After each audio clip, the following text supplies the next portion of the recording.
Hello dear student, कैसे हैं आप सब। आशा करती हूँ आप सब बहुत अच्छे होंगे। सो बच्चों, आज आपके हिंदी व्याकरण की क्लास 5th का चैप्टर नंबर 16 स्टार्ट करते हैं।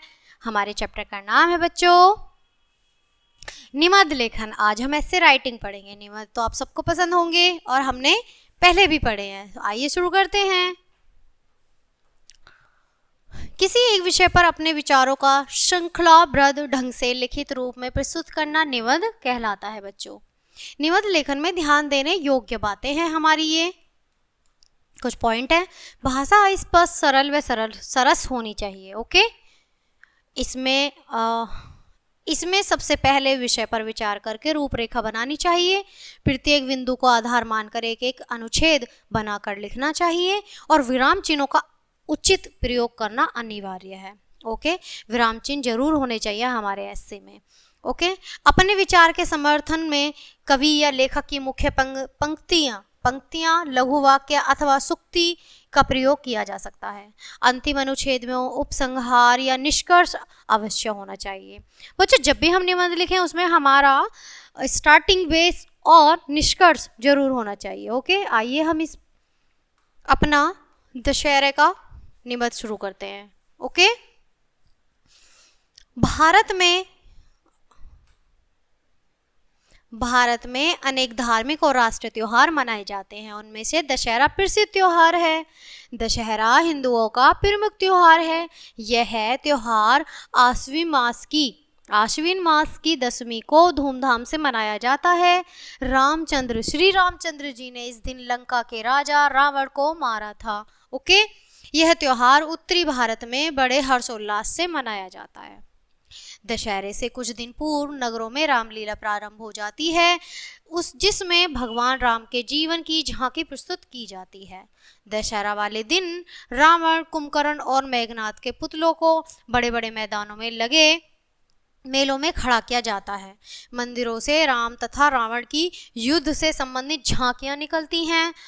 ये झांकियां बाजारों से होती हुई उस स्थल पर पहुंचती हैं जहां राम की सेना तथा रावण की सेना के बीच एक नकली युद्ध होता है। राम के हाथों रावण के पुतले में आग लगवा दी जाती है। पटाखों की गड़गड़ाहट के साथ यह पर्व समाप्त होता है। यह त्योहार सत्य की असत्य पर, पुण्य की पाप पर, धर्म की अधर्म, पुण्य की पाप पर और धर्म की अधर्म पर विजय का प्रतीक है। इस प्रकार यह वीरों का त्योहार माना जाता है बच्चों। ओके, आगे देखेंगे हम। नेक्स्ट है हमारा निबंध पुस्तकालय। पुस्तकालय के बारे में पढ़ेंगे। पुस्तकालय का अर्थ है बच्चों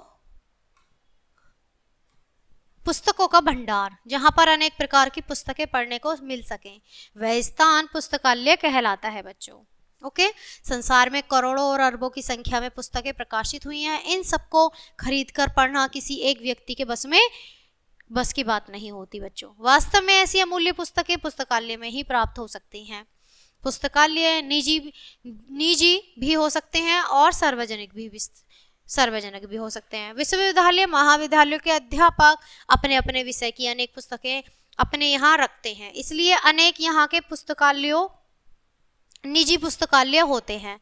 सार्वजनिक पुस्तकालयों का उपयोग कोई भी व्यक्ति जो उस पुस्तकालय का सदस्य हो कर सकता है।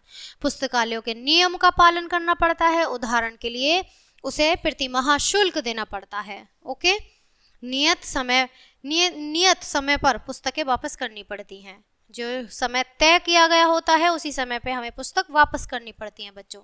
पुस्तकालयों में बैठकर हमारे समय का सदुपयोग होता है।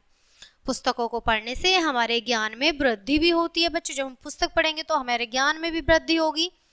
पढ़ने में रुचि रखने वाले लोग इन पुस्तकों को खरीद कर नहीं पढ़ सकते, इन्हें वे यहीं से प्राप्त करते हैं। खरीद के नहीं पढ़ते बच्चों, वहीं से प्राप्त करते हैं पुस्तकालय से। पुस्तकालय वास्तव में बहुत उपयोगी है। हमें पुस्तकालय का सदस्य अवश्य बनना चाहिए। पुस्तकें सही रूप में हमारा पथ प्रदर्शन करती हैं बच्चों, हमें सही राह दिखाती हैं। इसी के साथ हमारा जो पुस्तकालय निबंध है यहीं खत्म होता है। नेक्स्ट बच्चों हमारा विद्यालय का वार्षिकोत्सव। आइए, बहुत ज़्यादा इंटरेस्टिंग है। विद्यालय का वार्षिकोत्सव उस विद्यालय का जन्म दिवस होता है। इसे विद्यालय के विद्यार्थी, अध्यापक और मुख्य अध्यापक सभी मिलकर धूमधाम से मनाते हैं। इस अवसर पर विद्यार्थियों में नया उल्लास दिखाई देता है। इस वर्ष हमारे विद्यालय का वार्षिक उत्सव जनवरी के प्रथम सप्ताह में मनाया गया। इसकी तैयारी लगभग एक सप्ताह पहले आरंभ हो गई थी। वार्षिक उत्सव को सफल बनाने के लिए छात्रों अध्यापक सभी अपने अपने कार्यों में जुट गए थे। दीवारों पर नई सफेदी कराई गई तथा कमरों की दीवारों को सुंदर सुंदर तस्वीरों से सजाया गया। वार्षिक उत्सव वाले दिन विद्यालय के मैदान में अतिथियों के सत्कार के लिए कुर्सियों का प्रबंध किया गया था तथा एक आलीशान मंच भी तैयार किया गया। ठीक समय पर शिक्षा अधिकारी महोदया अध्यक्षता के लिए पधारे। विद्यार्थियों ने बैंड बजाकर उनका स्वागत किया था। स्काउटों ने उन्हें सलामी दी। विद्यार्थियों के मुख्य अध्यापक जी ने अध्यक्ष महोदय को फूल माला पहनाकर उनका स्वागत आरंभ हुआ। ठीक है, उनका स्वागत किया तथा उनसे अध्यक्ष पद ग्रहण करने का आग्रह किया। उसके पश्चात वार्षिक उत्सव का कार्यक्रम सरस्वती वंदना से आरंभ हुआ। इसके बाद विद्यालय के छात्रों ने नाटक, वाद विवाद प्रतियोगिता, कविता पाठ, गीत आदि प्रस्तुत किए, जिनको दर्शकों ने तालियां बजाकर खूब सराहा।